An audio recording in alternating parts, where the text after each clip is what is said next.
Welcome back again to the Extreme Sports YouTube channel. You've come to the perfect spot whether you're an avid sports fan or are just beginning to learn more about athletics. We dedicate our channel to delivering you the most recent information on sports, including news, highlights, analysis, and commentary.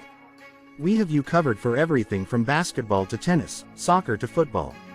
Hence, take a seat, grab a snack, and get ready to explore the world of sports with us. Make sure you subscribe. Without further ado, let's get started. The NBA's 2022-23 campaign's first quarter is over, and its freshman class continues to impress. No. After missing 2 weeks due to an ankle injury, first-round pick Paolo Banchero is back to performing to his full potential. Jabari Smith Jr. is demonstrating to the world because he was so strongly considered for that no-on-draft night, one spot. Benedict Mathurin isn't the only Indiana Pacers rookie to make an impact in the Circle City. He's not the only one. We should analyze the field and rank the 10 first-year players likeliest to catch the latest phenom praises by looking at their season-long details and putting some additional load on their new exhibitions. Number 10 on the list we have Andrew Nembhard, from Indiana Pacers. Since getting back from a 4-game non-attendance because of a knee injury, Nembhard has been hooping like he's compensating for some recent setbacks. He crushed the Los Angeles Lakers in his first game back with a game-winning triple over LeBron James. In his 3 previous starts, Nembhard has averaged 11.7 points, 48.3% shooting, 7.3 assists, and 2.3 turnovers in 33.2 minutes per game. Next on the list, Jeremy Sochan, from San Antonio Spurs. Sochan is a dynamic energizer with the ability to significantly improve a strong squad. For a rebuilding Spurs team, his contributions aren't always as evident or substantial, but he impacts more stat categories than most freshmen. Paolo Banchero, the first-round pick, is the only rookie with 150 points, 75 rebounds, 40 assists, 10 steals, and 10 blocks so far. Number 8 we have AJ Griffin from Atlanta Hawks. In Atlanta, Griffin didn't make the rotation right away, but the more time he played, the more difficult it became to understand why he wasn't. Even though he doesn't have the deepest bag, he stays in his lane and plays a helpful, two-way role for the Eastern Conference's 4th-seeded team. He is averaging 13.4 points per game on 37 100ths shooting over his last 8 games. Number 7 Tari Eason, from Houston Rockets. Another versatile, defense-first player, Eason's winning plays would be celebrated more in a setting that encourages winning. Having said that, he is doing everything in his power to strengthen the Rockets, who are in the process of rebuilding and have scored 12 more points per 100 possessions with him than without him. We have number 6 Keegan Murray, came from Sacramento Kings. Murray continues to have one of the highest scoring averages among rookies in this class, ranking 5th with 11.3 points per game. He also gets bonus points for playing a significant role on a Sacramento team that may be ready to end the world's longest playoff drought. In any case, where he loses some steam, and gets out of the main 5, is with his hanging shooting rates. He appeared to have struck the rookie wall early. He shot 48.6%, 37.2%, and 85.7% in his first 6 games.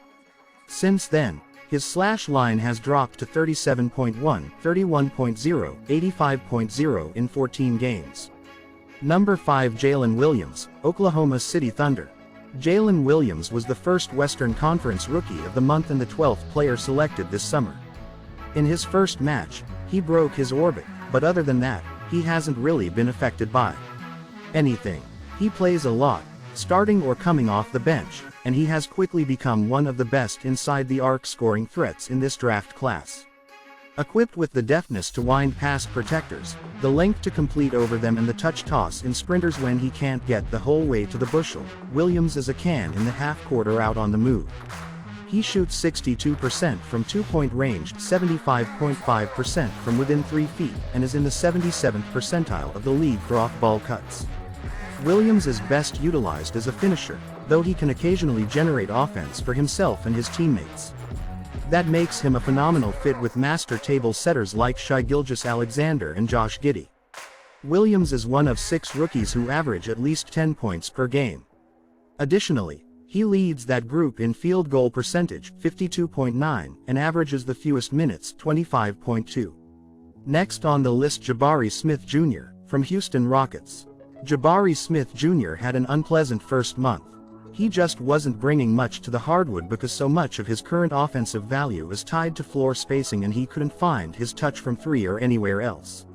He scored just 10.2 points per game on 31.3, 29.9, 84.4 shooting through 15 games. However, he never seemed to get out of this slump. He was in the running for the number 1 spot due to his size and net shredding, resulting in the Houston Rockets selecting him with the number 1 pick. 3. That stroke was so pure that it had to come to light at some point. That point, then, is here. He has scored 14.7 points per game on 48.1, 44. 4/90 shooting over his last 7 games, which includes Rockets wins over Atlanta Hawks and Phoenix Suns. In 6 of those games, he has made at least 3 triples, grabbed 13 boards, and scored more than 20 points for the first time in consecutive games. The forward with a height of 6 feet 10 inches may be able to leap into the top 3 of these rankings if the light bulb stays on. Number 3, we have Jaden Ivey, from Detroit Pistons. Few of Jaden Ivey's classmates can match his level of trust. Along with Banchero, he is one of 2 rookies being given more than 30 minutes per night. That is crucial. Although quantity is not everything, it is certain to be something. We can point out Ivey's inconsistent shot selection and ball control, but they don't ruin the production completely. He would be only the 29th freshman to ever average at least 15 points, 4 assists, 4 rebounds, and a steal if the campaign ended today.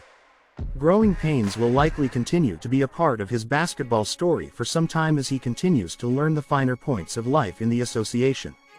Nobody should be shocked by that. He is 20 years old and has only played 21 games in his career. He also has one of the weakest supporting casts in the league, especially with Cade Cunningham out with a shin injury that could keep him out the rest of this season. Although Ivey's stat sheets are among the loudest among this crop of first-year hoopers, his numbers are not the cleanest. That is sufficient to keep him at no 3 at the moment, but if he fixes the problems with his execution, he could challenge for the top 2 spots. Next on the list we have Benedict Mathurin, Indiana Pacers.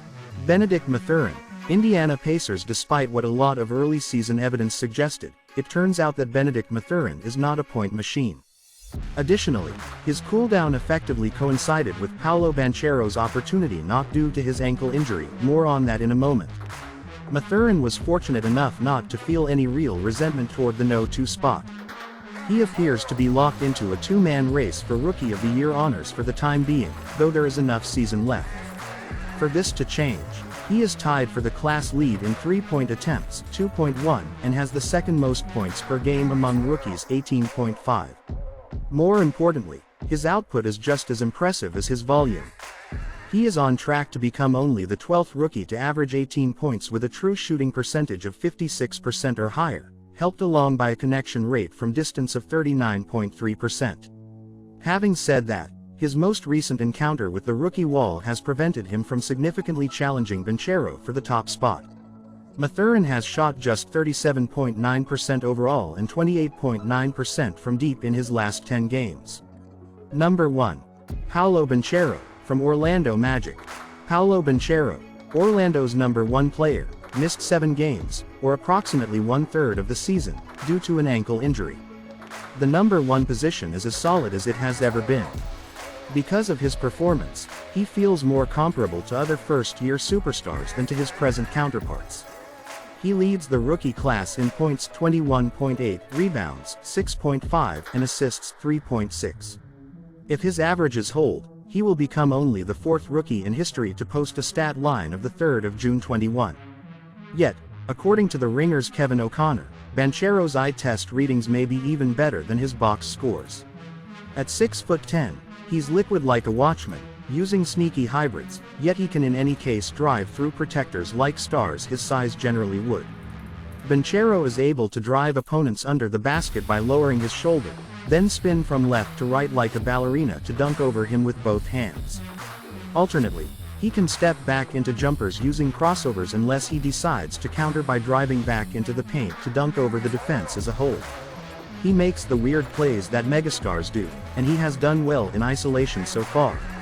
Although Banchero hasn't returned to his pre-injury stats, he has recently played 3 games in a row with at least 20 points and 4 assists, suggesting that it's more a matter of when than if. He still has a good chance of winning the biggest prize for first-year players, but he will need to speed up sooner rather than later to keep his advantage over the rookies. These are the list of top 10 NBA Rookie of the Year. That's the end of today's video.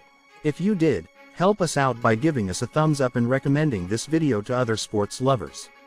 Subscribe to our channel and click the notification bell to make sure you never miss out on our next videos. See you at the next one.